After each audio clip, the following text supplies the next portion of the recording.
punya kekuasaan.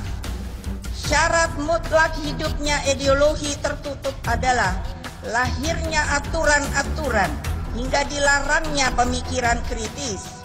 Mereka menghendaki keseragaman dalam berpikir dan bertindak dengan memaksakan kehendaknya.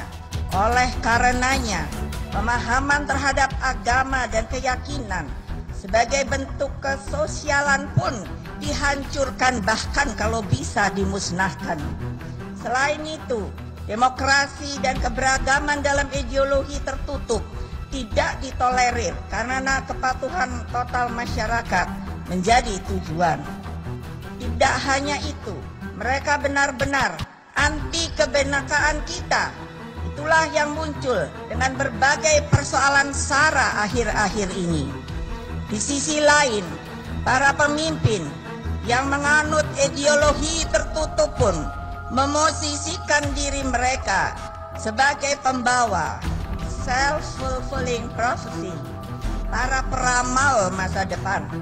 Mereka dengan fasih meramalkan yang akan pasti terjadi di masa yang akan datang, termasuk dalam kehidupan setelah dunia fana.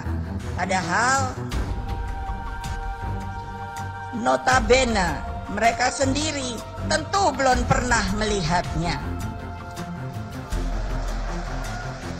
Saudara-saudara sekalian yang saya cintai, apa yang saya sampaikan di atas tentu ideologi tertutup, jelas bertentangan dengan Pancasila.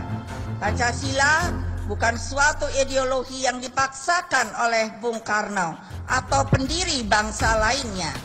Pancasila lahir dari nilai-nilai norma, tradisi, dan cita-cita bangsa Indonesia sejak masa lalu, bahkan jauh sebelum kemerdekaan kita. Bung Karno sendiri menegaskan dirinya bukan sebagai penemu Pancasila, tetapi sebagai penggali Pancasila.